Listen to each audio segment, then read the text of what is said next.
새벽에 막달라 마리아는 예수님의 몸에 바를 향유를 갖고 주님의 시신이 안장된 무덤으로 갔습니다. 예수님을 사랑하는 사람들에게 십자가의 죽음은 너무 잔인스럽고 끔찍합니다. 예수님은 이들이 보는 앞에서 십자가에 달려 물과 피를 아낌없이 다 쏟으시고 죽으셨습니다. 그리고 예수님의 시신은 아리마대 요셉의 무덤에 장사됐고 큰 돌로 무덤 문을 막았고 빌라도는 봉인을 하고 군사로하고 철저하게 지키게 했습니다. 그런데 안식 후 이른 아침에 와서 보니 파수하는 군사는 없었고 무덤 문은 활짝 열려져 있습니다. 무덤 속에서 어떤 일이 일어난 것입니다. 베드로와 다른 제자가 막달라 마리아의 소식을 듣고 급히 달려가서 보았지만 예수님의 시신은 보이지 않았습니다. 다만 머리를 쌌던 수건은 세마포와 함께 놓이지 않고 딴 곳에 쌌던 대로 놓여 있었고 무덤 속은 텅 비어 있었습니다. 예수님께서 말씀하신 대로 살아나신 것입니다. 베드로와 다른 제자는 이것이 무슨 일이냐? 누가 우리의 선생님의 시신을 갖고 갔느냐? 그러면서 허탄하게 집으로 돌아갔지만 무덤 밖에 있는 막달라 마리아는 울면서 이제 부풀려 예수님이 누우셨던 무덤 안을 보고 절망에 빠졌습니다. 여러분, 우리의 예수님은 살아나셨습니다. 사망의 권세를 이기시고 다시 살아나셨습니다. 무덤 속의 진흙 같은 어두움을 물리치고 예수님은 부활하셨습니다. 이 부활의 소식이야말로 인생에게 가장 벅찬 감격을 주는 소식입니다. 부활의 감격이 없이 그리스도인이 될 수가 없고 예수 그리스도의 부활을 찬양하는 신앙이 없이는 영생의 축복을 누릴 수가 없는 것입니다. 바울은 말하기를 그리스도께서 만일 다시 살지 못하셨으면 우리의 전파하는 것도 헛것이고 너희의 믿음도 헛것이고 또 우리가 하나님의 거짓 증인으로 팔건드리니 우리가 하나님이 그리스도를 다시 살리셨다고 증언하였음이라고 했습니다. 고린도전서 15장 19절 말씀 보면 만일 그리스도 안에서 우리의 바라는 것이 다만 이 세상의 삶뿐이니 모든 사람 가운데 우리가 더 불쌍한 자라고 있습니다. 그런데 예수님은 말씀하신 대로 다시 살아나셨습니다. 부활하신 주님을 믿는 것이 우리에게 최고의 행복이고 부활하신 예수님을 전하는 것 그리고 봉사하는 것은 결코 헛되지 않은 것임을 증언하게 하셨습니다. 예수님은 부활하셔서 모든 사람에게 보이셨습니다. 슬픔에 잠겼던 마리아에게 보이셨고 두려워 떠는 제자들에게 찾아가셔서 보여주실 뿐만이 아니라 평강을 주시면서 친히 당신의 몸을 만져보라고 했습니다. 그 후에 500여 명 되는 데서 살아나심을 보이셨고 기독교를 핍박하는 사울에게 나타나셨습니다. 이렇게 여러 사람들에게 여러 번 나타난 것은 예수님의 부활이 사실임을 보이는 것입니다. 죽은 자의 부활은 그만큼 믿기가 어려운 것입니다. 내가 그의 손 못자국을 보며 내 손가락을 그의 못자국에 넣고 내 손을 그의 옆구리에 넣어보지 않고서는 믿지 않겠다고 말했던 도마도 살아계신 예수님을 보며 나의 주시여 나의 하나님이십니다 라고 고백을 했습니다. 여러분, 예수님의 부활은 역사적인 사실입니다. 예수님의 부활은 오직 하나님의 능력입니다. 부활의 능력을 사람의 경험과 지식과 과학이나 의학으로 판단하는 것은 하나님의 본능이나 기적을 부인하는 불신의 죄입니다. 예수님의 부활은 엄연한 역사적 사실이고 객관적인 사건일 뿐만 아니라 많은 사람들이 친히 보고 말하고 만져진 사건입니다. 그래서 우리는 부활하신 예수님을 믿으셔야 됩니다. 왜 예수님의 부활이 모든 믿는 자들에게 기쁨이 되는 것입니까? 예수님의 부활은 죽음을 이겼기 때문에 우리에게 기쁨이 되는 겁니다. 사망아 너희 승리가 어디 있느냐? 사망아 너희 쏘는 것이 어디 있느냐? 사망의 승리와 쏘는 죄의 권세는 예수님의 부활로 산산조각이 났습니다. 여러분, 우리 인생에게 가장 두렵고 가장 슬프고 불행한 것은 죽음입니다. 나 같은 거 살아서 뭐해? 나는 전혀 쓸모가 없어. 나는 늙고 병들고 무식하고 가난하고 나는 살면 사람들에게 피해만 줄 뿐이야. 그러면서 탄식하고 좌절하는 사람들에게 그럼 당신 빨리 죽으라고 한다면 화부터 낼 것입니다. 예부터 사람에게는 새하얀 거짓말이 세 가지가 있다고 합니다. 처녀가 시집 안 가겠다는 것과 시집간 여자가 악이 안 나겠다고 하는 것과 노인이 빨리 죽고 싶다고 하는 것입니다. 96세 된 제 어머니, 자각할 때마다 하나님이 왜 나 안 데려가시느냐, 하나님은 빨리 나 데려가셔야지.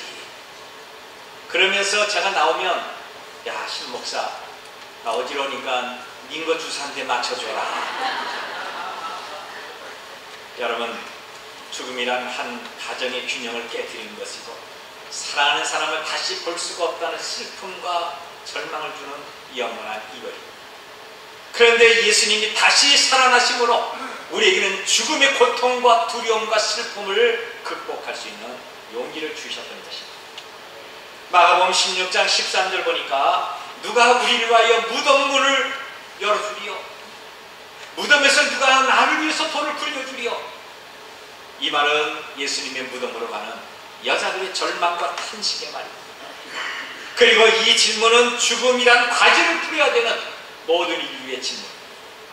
누가 나를 위하여 무덤 문을 열어주리요, 누가 죽음에서 나를 살려주리요. 이 세상에서는 부활하신 예수님 외에는 아무도 없는 것입니다.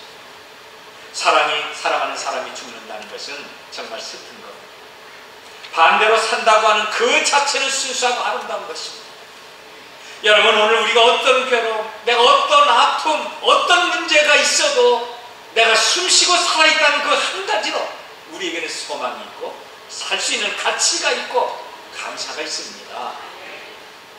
러시아의 유명한 작가 도스토옙스키는 28살 때 사형 선고를 받습니다. 사형 집행당하는 그날은 영하 50도나 되는 추운 겨울날, 그는 결박당해서 사형장으로 끌려갑니다. 형장에 보니까 3개의 기둥이 땅에 세워져 있습니다. 기둥 하나에 한 사람씩 묶어 있었고 자기는 3번째 기둥에 묶여져서 이제 총살을 당하게 됩니다. 기둥에 묶여져서 맞은편 벽을 보니까 커다란 시계가 있는데 사형 집행 5분 전이었습니다. 그는 결박당한 채로 마지막 5분을 내가 어떻게 쓸까를 잠시 생각을 합니다. 같이 사형당하는 사람들에게 작별 인사하는데 한 2분 걸리겠구나. 그리고 한 2분은 지금까지 살아온 내 과거를 생각해보고 나머지 1분은 내가 밟고 있는 땅을 보고 하늘을 보겠다. 그렇게 생각합니다. 그리고 옆에 있는 사형수들에게 마지막 작별 인사를 합니다. 그동안에 나에게 말 걸어준 것이 고마웠고 나와 함께 밥 먹은 것이 고맙고 나에게 친절하게 해준 것이 고맙습니다. 우리 하늘나라에서 다시 만납시다. 옆 사람에게 인사하고 자기 가족을 생각하는데 2분이라는 시간이고 그리고 자기의 과거를 생각하는데 그만 아찔해졌습니다. 자기가 28년 세월을 전혀 시간을 아끼지 못하고 자기 중심으로 살았던 것이 너무 가슴이 아프고 후회가 된 것입니다. 그러니 이제 1분 사형 1분 전을 앞두고 내가 다시 살 수만 있다면 그제는 아주 값진 인생을 살 것인데, 그러자 착각하면서 사형 집행관이 총알을 장전하는 소리가 들려요. 이 소리를 듣자 견딜 수 없는 죽음의 공포가 온몸에 감싸니다. 사형 집행관이 서서히 손을 들었다. 이제 이 손만 내리면 모든 것이 끝나는 거예요. 그런데 손을 들었는데 바로 이때 멀리서 어떤 사람이 하얀 손수건을 흔들면서 소리 지르면서 사형장으로 온 것입니다. 그런 황제의 특별 사명을 가지고 온 사람입니다. 사형 집행 몇십 년 전에 사는 거죠. 이렇게 해서 도스토옙스키는 죽음 직전에서 살아나게 됐습니다. 그런 사형 대신에 시베리아의 감옥에서 4년을 갇히면서 오직 남은 생활은 그리스도를 위해서 신앙의 작품을 쓰기로 결심합니다.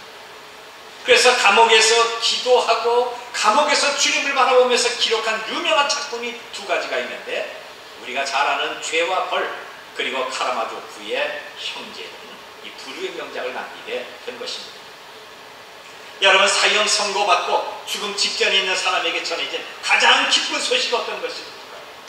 너 참 안됐다, 조금만 참으면 인생 다 끝나는 거야, 그때는 죽으면 고통도 없어, 위로해 주는 것이 아닙니다. 마지막으로 그에게 담배를 물려주는 것이나 가족을 돌봐주는 것이 아니라 자기 목숨을 살려주겠다고 하는 것입니다. 왜 예수님의 부활이 우리에게 기쁨의 소식이 되는 것입니까? 그분은 우리에게 가장 귀한 영원한 생명을 주셨기 때문에 그렇습니다. 그분은 우리를 위하여 죽음에서 다시 살아나셨습니다. 예수님의 부활은 인간이 지금까지 극복할 수 없었던 가장 가장 큰 대적인 사탄과 죽음을 이기신 기쁨의 소식이었던 것입니다. 그리고 두 번째로 보면 예수님의 부활은 거짓과 불의를 이겼기 때문에 기쁨이 되는 것입니다. 이 땅에 거짓과 불의가 얼마나 많습니까? 부활은 이것을 다 이기게 됐던 것입니다.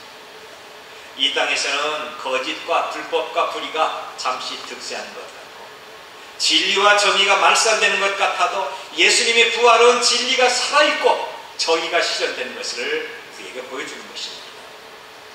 예수님이 십자가를 지시고 골고다 언덕으로 가실 때 원수들은 매우 기뻐했습니다.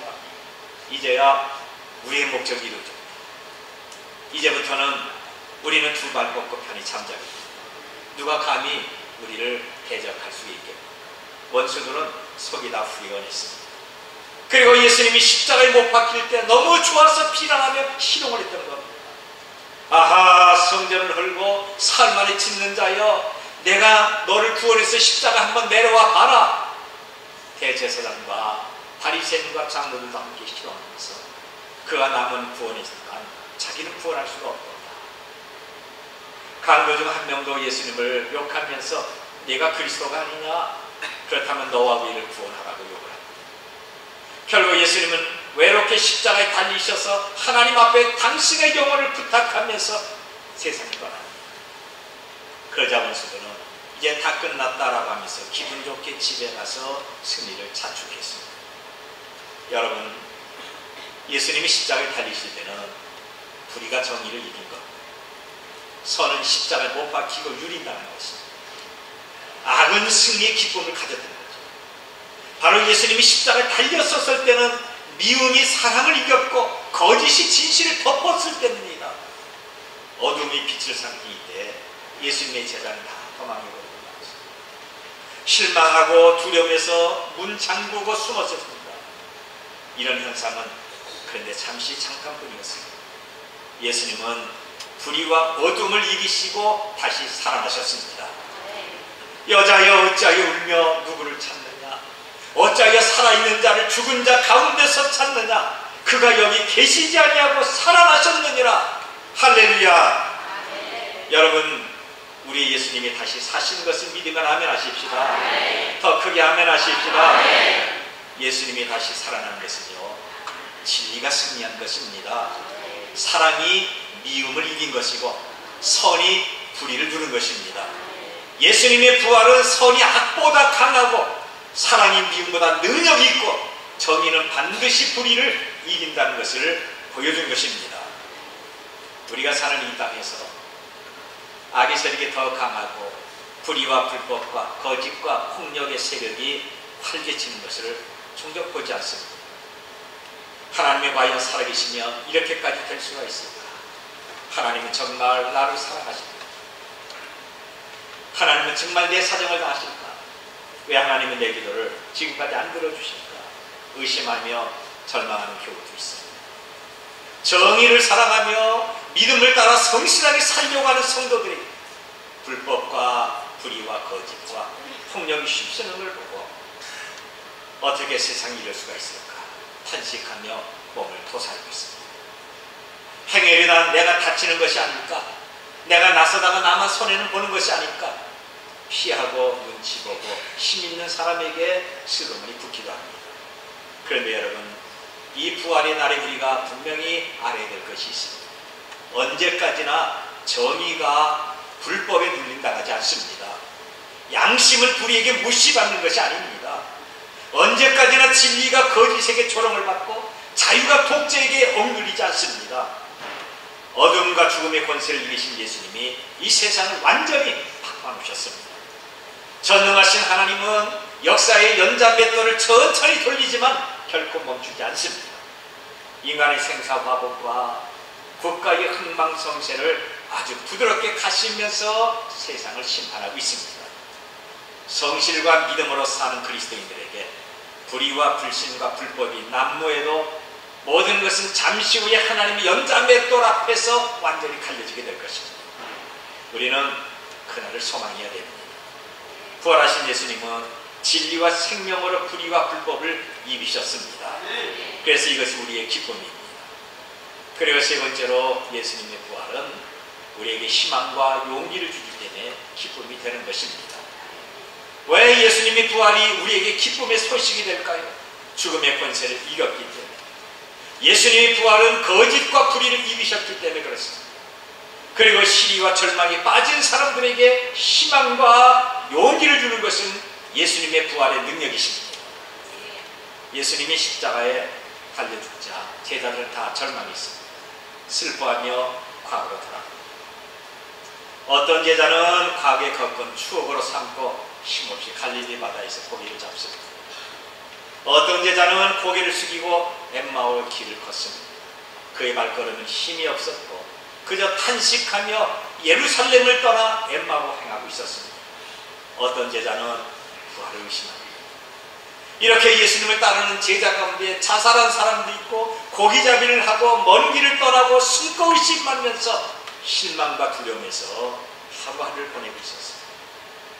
과거에는 귀신을 쫓아내고 과거에는 그리스도의 이름으로 병을 고치고 능력도 행하며 예수님의 이름으로 기도해주고 자랑스럽게 사람들을 예수님 앞에 데리고 나왔는데 그렇게 자랑스러웠던 예수님이 힘없이 죽습니다. 제자들도 모든 힘이 다 빠져버리고 말았습니다. 오늘 본문을 보면 시리와 절망에 빠진 막달라 마리아는 예수님의 시신이 있는 곳에 가고 싶어 새벽 일찍 무덤으로 갑니다. 여러분, 힘없는 발걸음, 소망과 웃음을 잃어버리고 절망과 슬픔에 빠져 있었습니다. 그런데 이렇게 절망과 슬픔에 빠진 마리아에게 예수님은 부활하셔서 만나주십니다. 얼마나 놀라운 사건입니까? 얼마나 감격스러운 것입니다. 정말 믿지 못할 소식입니다. 마리아는 예수님의 음성을 듣고 돌아서서 부활하신 예수님을 보는 바로 그 순간에 슬픔과 절망은 사라져버리고 반감과 기쁨이 파도처럼 밀려왔습니다. 마리아는 너무 고맙고 너무 좋아서 라보니요, 사랑하는 선생님, 그리고 예수님을 아는 여겼습니다. 사도행전을 보면 예수님의 부활을 경험한 제자들의 삶이 생생하게 기록이 됩니다. 예수님이 십자가에 달려 죽으심으로 무서워서 도망을 하고 문 잠그고 사람을 두려워했지만 이제는 유대 공의원들이 살기 등등하게 위협하고 협박하는 바로 그 자리에서 우리는 보고 들은 것을 말하지 아니할 수 없다고 당당하게 말합니다. 결국 이들은 채찍에 맞으면서 그러면서도 기뻐하고 예수 이름으로 말하지 말라는 엄한 협박을 받았음에도 날마다 성전에 있든지 집에 있든지 예수는 그리스도라 가르치기와 전도하기 쉬지 않았습니다. 절망과 두려움에서 이렇게 용기 있는 제자로 변한 것은 예수님의 부활이 사실이기 때문에 그렇습니다. 여러분, 예수님의 부활을 믿는 사람은 용기 있는 사람입니다. 여러분이 바로 지쳐서 힘을 잃어버리고 세상에서 고통을 당하고 여러분의 인생이 정말 약하고 부족할 때 부활하신 예수님을 생각하도록 하십시오. 그분의 이름을 부르면서 도움을 요청하고 살아계신 하나님의 때 가까이 가도록 하십시오. 우리의 약함을 당하시고 우리를 도와주십니다. 독일의 작가 괴테 명작인 파우스트에서 주인공 파우스트라는 사람이 세상의 학문과 모든 기술을 다 습득한 사람입니다. 그런데 마음의 평화를 누리지 못합니다. 오히려 그 많은 기술, 그 많은 학문, 그 지식이 자기를 자꾸만 갈등하게 만들고 고달프기하고 시리에 빠지게 만들었습니다. 왜 사는가? 사람이 사는 게 도대체 뭘까? 인생이 뭔가? 해답을 찾을 수가 없습니다. 그렇게 많은 지식을 알고 그렇게 많은 학문이 있어도 인생에 대한 문제를 해결할 수가 없습니다. 아무것도 모를 바에는 죽는 게 낫지. 그리고 독약을 타서 바로 마시려고 하는 바로 그 순간입니다. 멀리서 희미하게 들려오는 교회 찬양 소리가 들립니다. 이건 무슨 소리야? 마시려다가 가만히 들어보니까 예수 다시 사셨네, 예수 다시 사셨네, 부활의 찬송입니다. 그는 그 잔을 내려놓고 부활의 찬송을 통해서 용기와 희망을 얻고 그의 인생이 달라지게 된 것입니다. 부활의 사건은 과거에 일어난 사건이 아니라 오늘 저와 여러분의 삶 가운데서 다시 일어나야 됩니다. 예수님 부활은 과거의 역사적 사실이었지만 오늘 우리에게 다시 일어나야 되는 현재 사건이 되어야 됩니다. 예수님의 부활은 우리의 부활입니다. 예수님은 말씀하기를 나는 부활이요 생명이니 무릇 나를 믿는 자는 죽어도 살겠고 무릇 살아서 나를 믿는 자는 영원히 죽지 아니하리니 이것을 내가 믿느냐고 합니다. 여러분, 예수님의 부활을 믿으면 아멘 합시다. 고린도전서 15장 22에서 22절까지 보니까 예수 부활과 그분을 믿는 우리의 부활에 대해서 이렇게 기록하고 있습니다. 그러나 이제 그리스도께서 죽은 자 가운데서 다시 살아나사 잠자는 자들의 첫 열매가 되셨도다. 사망이 사람으로 말미암았으니 죽은 자의 부활도 사람으로 말미암는도다. 아담 안에서 모든 사람이 죽은 것 같이 그리스도 안에서 모든 사람이 삶을 얻으리라. 우리는 죽음에서 다시 사신 예수 그리스도를 나의 구주로 믿읍시다. 우리에게 점점 찾아오는 시기와 절망과 슬픔을 극복하도록 하십니다. 부활하신 예수님을 통해서 내 양심이 다시 살아나야 될 것이고 의심 많은 믿음이 깨어져야 될 것이고 잠자고 있던 봉사 땅에 묻혔던 사람을 되찾는 우리가 되시기를 바랍니다. 예수님은 부활하셨습니다. 예수 부활을 믿고 평화와 기쁨을 누리도록 하십시다. 왜 예수님의 부활이 우리에게 그렇게 큰 기쁨이 되는 것입니다. 예수님의 부활은 죽음을 이기고 영원한 생명을 주셨기 때문에 그렇습니다.